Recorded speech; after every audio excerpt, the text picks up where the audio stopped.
ஒரு பெரிய சமையலறையின் மேடையில் 2 வெவ்வேறு பாத்திரங்கள் அருகருகே வைக்கப்பட்டிருந்தன. ஒரு பாத்திரத்தில் வெண்மையான உதிரியான சிக்கன் ரைஸ் இருந்தது. மறு பாத்திரத்தில் மனம் வீசும் வண்ணமயமான சிக்கன் பிரியாணி இருந்தது.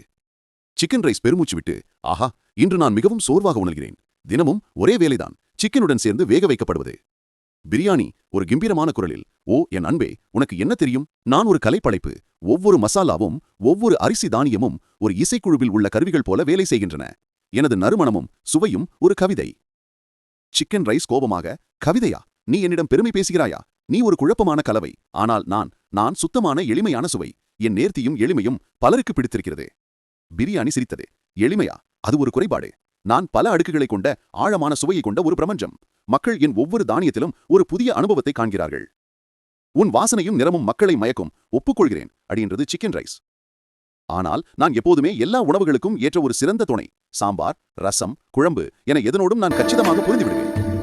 பிரியாணி சிந்தித்தது. துணை. நான் தனியாகவே ஒரு முழுமையான உணவு. என் முன் வேறு எதுவும் தேவையில்லை. நான் ஒரு மன்னனை போல அரியணையில் அமைந்திருக்கிறேன். இருவரும் சிறிது நேரம் அமைதியாக இருந்தார்கள்.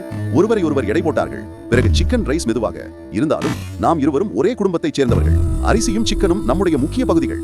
பிரியாணி தலையாட்டியது. அது உண்மைதான். நாம் இருவரும் மக்களின் பசியை போக்கி மகிழ்ச்சியை குடிக்கிறோம். வெவ்வேறு வழிகளில் இருந்தாலும்